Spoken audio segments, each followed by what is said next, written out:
This is Mark and Charity's Coffee Podcast.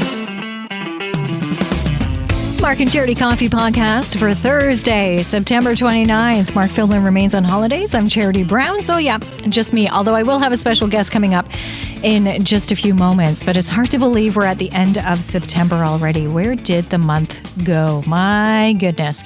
And to wrap it up, yes, a big event coming up here in the city of Belleville tomorrow evening. And that was partially why there wasn't a podcast yesterday. I sat down and spoke with the manager of broadcasting communications for the Belleville Senators, David Foote. So that took up a little bit more time yesterday. And I'm glad it did, because our conversation with David was very candid, and I thanked him for coming in. There's been a lot of controversy around this game. It's very exciting, and it's going to be a lot of fun once it all happens. But I don't envy David or the staff at the CAA Arena and how they've had to deal with everything around this game. What was meant to be a really exciting event for the city. And I think we all believed incorporated all of the city has really been fraught with anger. There's been a lot of people angry about this game, which is very unfortunate. So with the game coming up on Friday, I thought it would be great to sit down and talk to David and kind of focus on the positive, because now the game was happening. And I called him last week to set this conversation up. And at that time it was fine. We were leading into it and it was going to be great and good. And then this week, before we actually spoke, they had to bring back more tickets, and people all of a sudden their ticket was void. And not because it had been resold, because that had happened too at the beginning, but because of something that was unforeseen and really out of the organizers' hands. A third party stepping in and now needing space at the arena forced the Belleville Senators to pull back some of these tickets, which just set off another fire, so to speak. So when he came in to sit down, it was a very interesting conversation, and I have to give him credit for being as honest and open as he was. But I did want to share that conversation with you. So again, joining me in studio, the manager of broadcasting communications, David Foote from the Belleville Senators. Big game coming up on Friday. We've been waiting for this, the preseason NHL game between the Toronto Maple Leafs, Ottawa Senators. I have to make sure I say Ottawa because I keep saying Belleville That's Senators. That's right. And I'm sure some folks in the building will do the same on Friday. But yeah.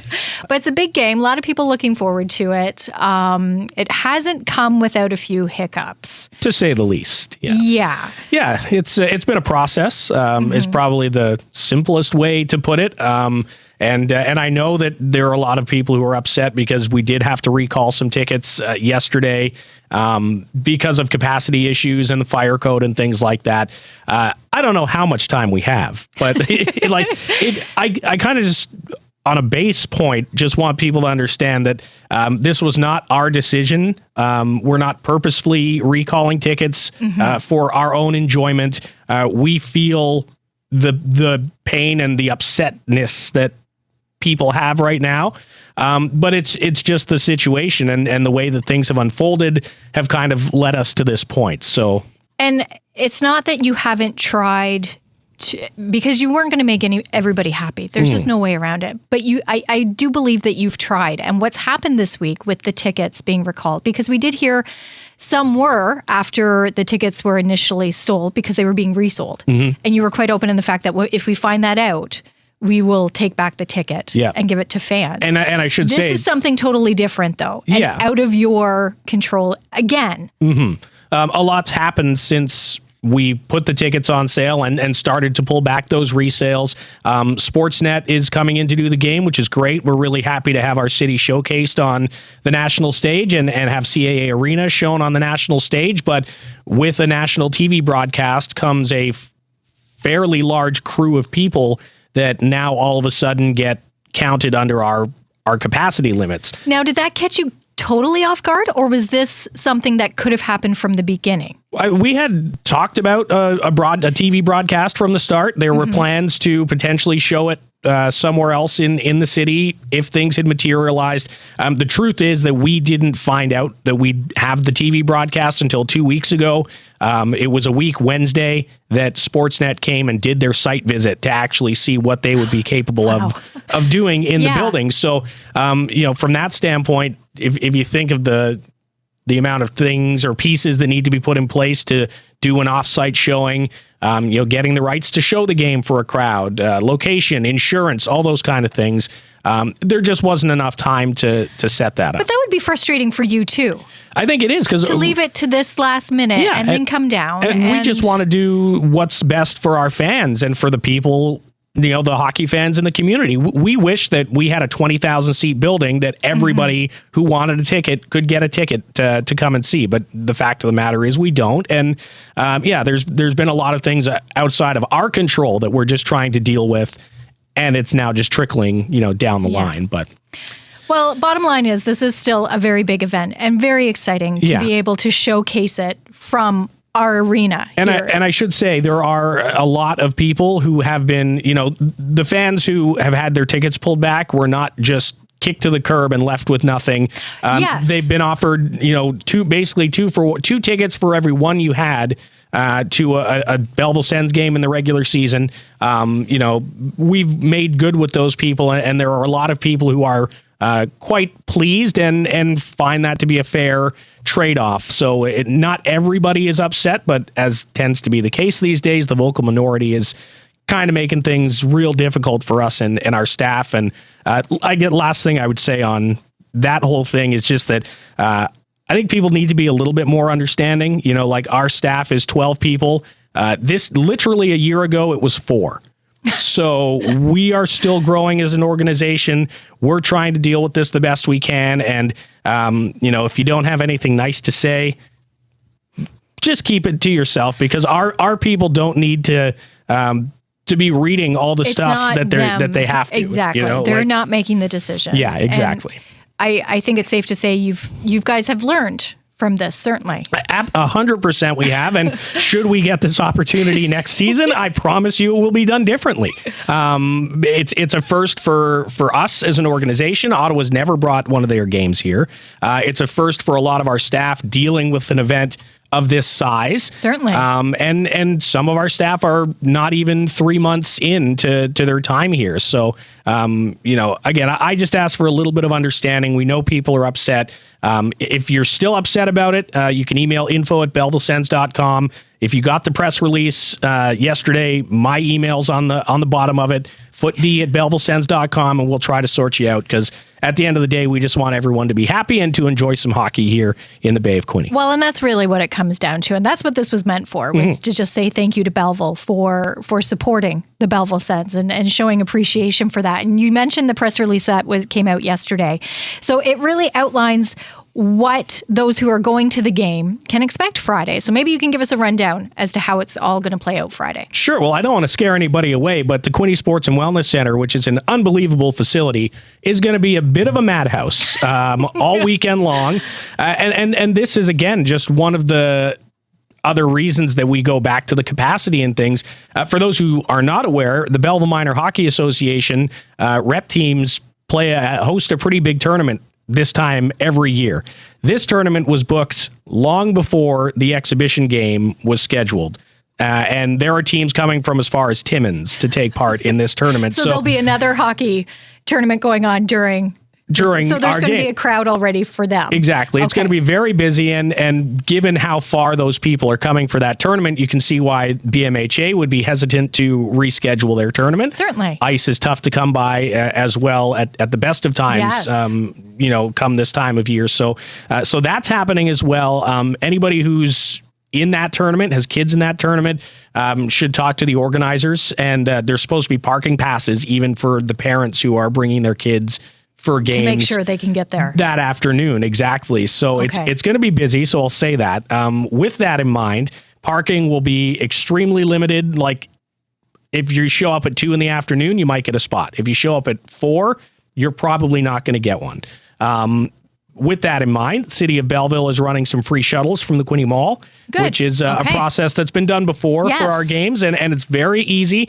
Park at the Quinte Mall, you go to the regular bus stop outside Sport Check there, get a bite before the game, do some shopping, whatever, and then hop on the bus and take the 3-minute jaunt over the bridge, and you're there. And then you don't have to fight with traffic when you leave. You don't have to worry about that. It's so nice to do that. It really, I mean, we have to shuttle from the mall. Like, that's not the staff too. Our staff will be parking at the mall, and we've arranged a staff shuttle to take our staff to and from the rink, because we don't want to take up these extra spaces that we're also losing because of the Impish Grins concert that's happening in the parking lot pregame as well. So this is one of the pregame events that's going to be going on. And again, some people will be upset about this, but it is a ticketed event. You can only get into the pregame concert, if you will, with a ticket to the game on Friday night. But once more, the reasoning is that the parking lot counts under our fire code, which I literally just learned less than 3 hours ago. The parking lots that we have ownership of, because two of the lots are dedicated to us on game nights, plus whoever's in the building, because it all is connected to the same fire route and firefighting plan, etc. So, that's why it has to be a ticketed event. And because of the sheer amount of people who will be at the rink all weekend, we can't just have a ton more people showing up just for a concert. It would just be a nightmare, and I don't think people would enjoy it anyway, honestly. But there is live entertainment prior to the game. There is, yeah. So the Impish Grins will play outside. Inside the Gate 1 courtyard, the Ottawa Senators street team's going to be there. I'm not sure exactly what they've got planned, but some fun surprises, I'd imagine. And we're opening the gates at 5:30. Full concession stands will be open at that time, so you can get in early. Again, you can get a drink, have a bite to eat, and try to avoid the mass crowds that might be showing up closer to 6 or 6:30. The energy in there is going to be amazing, though. It's going to be a fun night and just a great kickoff to what's going to be, I think, a very exciting season for you guys. It's going to be huge for us, and I think that's honestly kind of another thing that's made planning this preseason game difficult is this game is huge.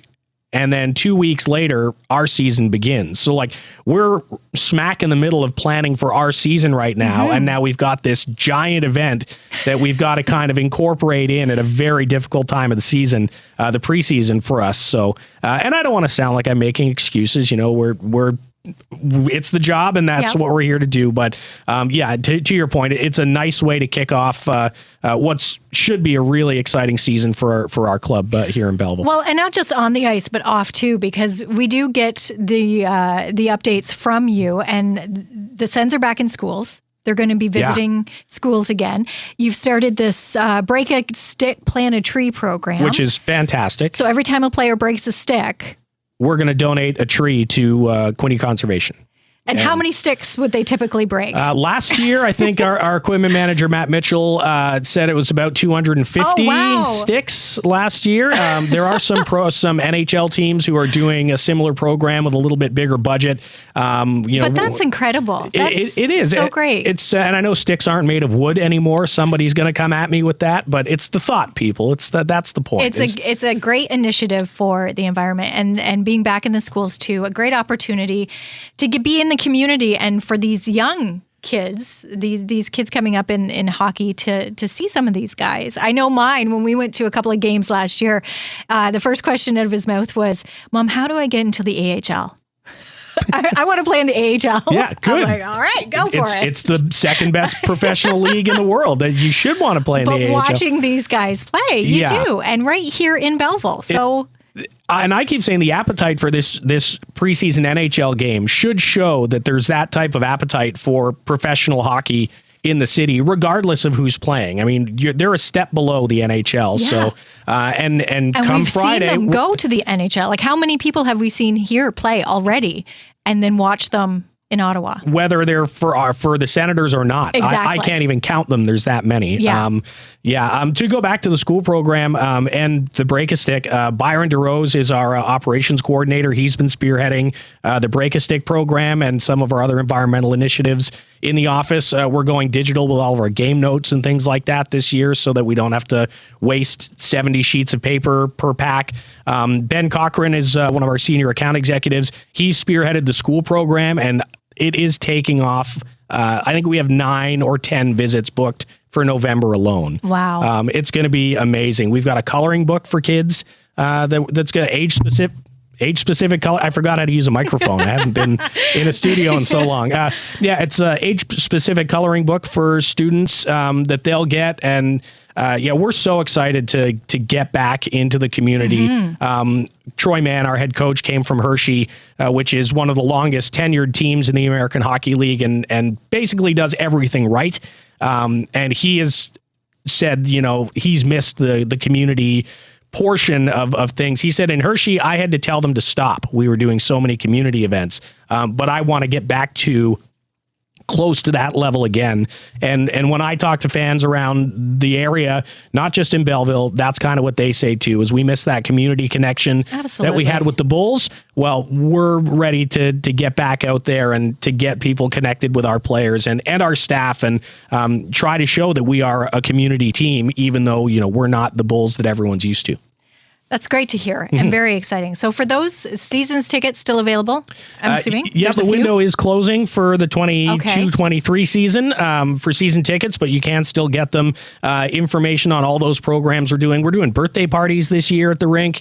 We are with Sugar Mamas is partnering up with that. Nice. There's so much new stuff that we're trying to roll out this year.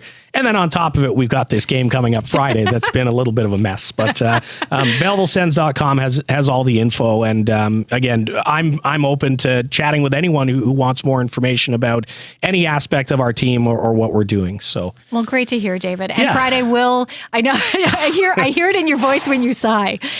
Just a couple of more days. And it'll be great. It's wonderful to have here. And when the bottom line, we are so fortunate that we have this here and we can do it. I'm looking forward to it. It's going to be a lot of fun and a great season. It's going to be fun. And for those of you who aren't getting to see the Leafs or part of the Leafs on Friday, because it is a preseason game and everyone's not going to be dressed, the Toronto Marlies are here 6 times this season and once in the preseason over the Thanksgiving weekend. So there's plenty of opportunity. If you're a Leaf fan, big one when the Marlies come. Yeah, it's always, and I still say, it doesn't matter if you're a Leaf fan. You can, if you're from the Bay of Quinte region, you can still cheer for the Belleville Senators. I am proof of that as someone who grew up in Toronto as a huge Leaf fan, and I'd like people to do you? You'll cheer for Belleville. I always will cheer for. I'm cheering for Ottawa now when they play the Leafs, because all those guys were here, and it's hard to not feel that connection to the team when you've been around the guys and you know them, and it's. So you've converted. Yes. Yeah, let's go with yes. I should probably say yes. And you can convert too. It's fine. Thanks so much, David. Of course. I appreciate the time and coming in and being so candid and talking so openly about what's been going on and what's coming up. And it is a very exciting year ahead of us. It is. We can't wait. We're looking forward to it. Yes. Thank you again to David Foote for coming in and talking about this game tomorrow night.